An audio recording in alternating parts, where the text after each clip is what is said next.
Hola, mi nombre es Laura Romero y en esta presentación analizaré los alcances y limitaciones de los principales sistemas de clasificación de los trastornos de la personalidad, el DSM-5 y el CIE-10.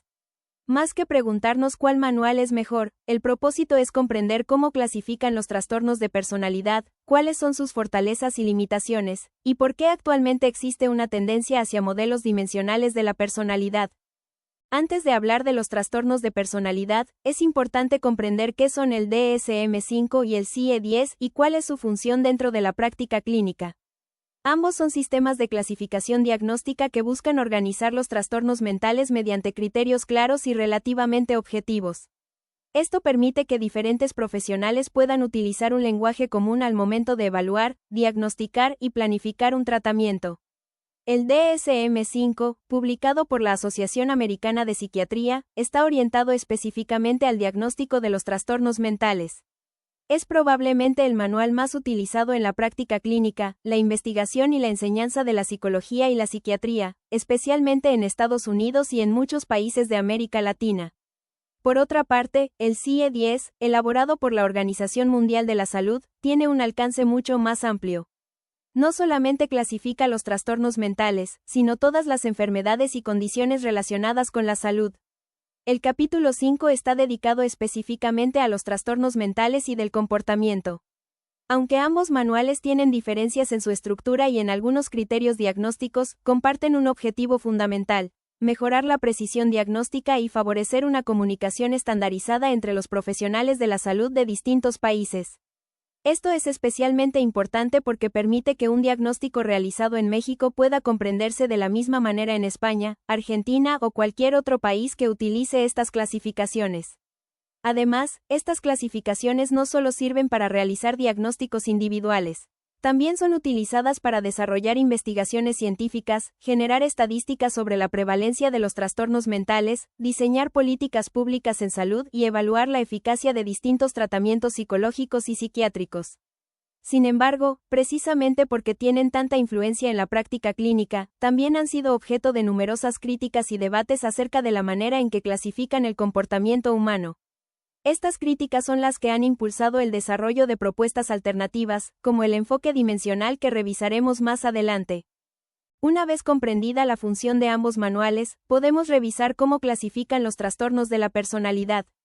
En el DSM-5 los trastornos de personalidad se organizan en tres grandes grupos llamados clústeres. Es importante aclarar que estos grupos no representan niveles de gravedad, sino que reúnen trastornos que comparten características clínicas semejantes. El clúster A incluye los trastornos paranoide, esquizoide y esquizotípico. Se caracteriza por patrones de conducta considerados extraños, excéntricos o con importantes dificultades en las relaciones interpersonales.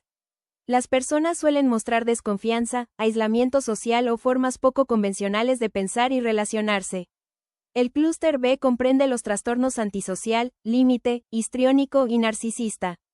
Este grupo suele asociarse con una mayor inestabilidad emocional, impulsividad y dificultades en la regulación de las emociones. También pueden aparecer relaciones interpersonales conflictivas, conductas dramáticas o una necesidad constante de reconocimiento. Finalmente, el clúster C incluye los trastornos evitativo, dependiente y obsesivo-compulsivo de la personalidad. En este grupo predominan la ansiedad, el miedo, la inseguridad y la necesidad de control.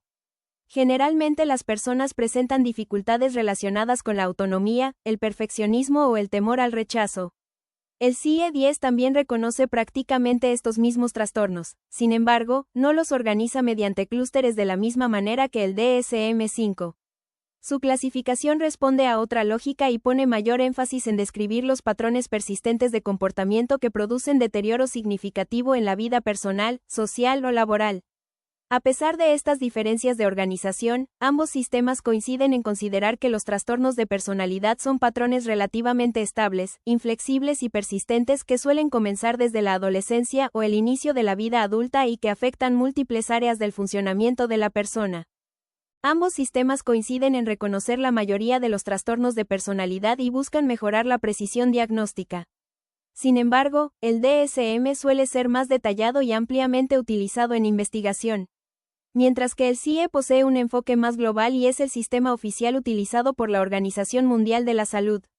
A pesar de estas diferencias, ninguno de los dos sistemas compite con el otro. Por el contrario, ambos buscan que el diagnóstico sea lo más consistente y útil posible para la práctica clínica y la atención de los pacientes. Tanto el DSM-5 como el CIE-10 utilizan principalmente un modelo categorial. Esto significa que una persona cumple o no cumple los criterios necesarios para recibir un diagnóstico. Este modelo facilita la comunicación clínica y estandariza los diagnósticos. Sin embargo, también presenta limitaciones importantes. Por ejemplo, una persona puede cumplir 5 criterios y recibir un diagnóstico, mientras otra cumple únicamente 4 y ya no es diagnosticada, aunque ambas presenten dificultades muy similares. Diversos autores han señalado que el modelo categorial simplifica excesivamente la personalidad. Muchas personas cumplen criterios de varios trastornos al mismo tiempo, fenómeno conocido como comorbilidad. Además, los límites entre un trastorno y otro suelen ser poco claros. Esto dificulta comprender la complejidad del funcionamiento psicológico de cada persona. Frente a estas limitaciones surge el enfoque dimensional. Desde esta perspectiva, los rasgos de personalidad existen en todas las personas y varían únicamente en intensidad. La diferencia entre una personalidad considerada normal y un trastorno no sería una diferencia de naturaleza, sino de grado. Esta visión es ampliamente defendida por la psicología de la personalidad y aparece reflejada en investigaciones recientes, así como en la propuesta de los 5 grandes factores explicada por Brian Little. Hasta este punto ya vimos cómo funcionan ambos modelos, pero ahora vale la pena preguntarnos cuál es la diferencia fundamental entre ellos. El modelo categorial parte de la idea de que los trastornos mentales son entidades claramente diferenciadas. Es decir, una persona cumple determinados criterios y entonces recibe un diagnóstico específico. Si no los cumple, simplemente no presenta ese trastorno. Este sistema ha sido muy útil porque facilita la comunicación entre profesionales y permite establecer criterios relativamente objetivos para la investigación y el tratamiento clínico. Sin embargo, la personalidad humana no siempre funciona de forma tan clara. En la práctica clínica es frecuente encontrar personas que presentan características de varios trastornos al mismo tiempo o que muestran síntomas importantes sin cumplir exactamente el número de criterios necesarios para recibir un diagnóstico. Frente a esta situación surge el enfoque dimensional. En lugar de preguntar si una persona tiene o no un trastorno, este enfoque intenta responder cómo funciona esa persona, cuáles son los rasgos que predominan en su personalidad y en qué grado se presentan. Por ejemplo, todos podemos experimentar ansiedad, impulsividad o introversión. La diferencia no es que unas personas tengan esos rasgos y otras no, sino la intensidad con la que aparecen y el impacto que tienen sobre su vida cotidiana. Precisamente por eso el modelo dimensional considera que la personalidad se distribuye a lo largo de un continuo y no dentro de categorías rígidas. Esta forma de comprender la personalidad resulta mucho más cercana a la realidad clínica, ya que reconoce la enorme diversidad existente entre las personas. Una de las principales ventajas del enfoque dimensional es que permite comprender la personalidad de manera mucho más individualizada. En lugar de limitarse a colocar una etiqueta diagnóstica, describe el perfil psicológico de cada persona considerando la intensidad de sus rasgos y la forma en que estos afectan su funcionamiento. Además, ayuda a explicar uno de los principales problemas del modelo categorial, la comorbilidad. Recordemos que muchas personas reciben simultáneamente varios diagnósticos de personalidad porque cumplen criterios pertenecientes a distintos trastornos. Desde el enfoque dimensional esto deja de ser un problema, ya que entiende que los rasgos pueden coexistir y combinarse de múltiples maneras sin necesidad de dividirlos artificialmente. Otra ventaja importante es que establece un puente entre la personalidad considerada normal y la personalidad patológica. Es decir, reconoce que no existe una separación absoluta entre ambas, sino un continuo en el que los mismos rasgos pueden presentarse con distinta intensidad. Esta perspectiva permite comprender mejor los procesos de cambio psicológico, ya que una persona puede modificar gradualmente algunos rasgos sin necesidad de pensar únicamente en la desaparición o aparición de un diagnóstico. Finalmente, este modelo favorece intervenciones mucho más personalizadas, porque el tratamiento deja de centrarse exclusivamente en el trastorno y comienza a enfocarse en el funcionamiento global de la persona.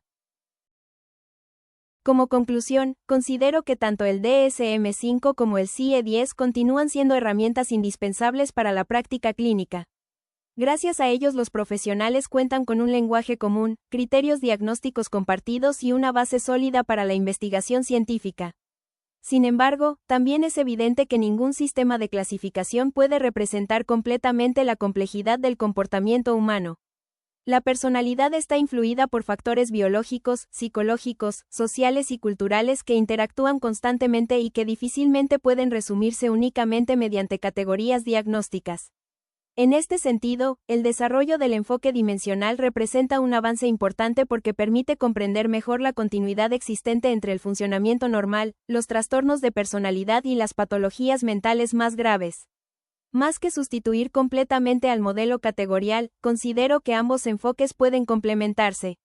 El modelo categorial aporta claridad diagnóstica y facilita la comunicación clínica, mientras que el enfoque dimensional ofrece una comprensión más profunda del funcionamiento psicológico de cada individuo.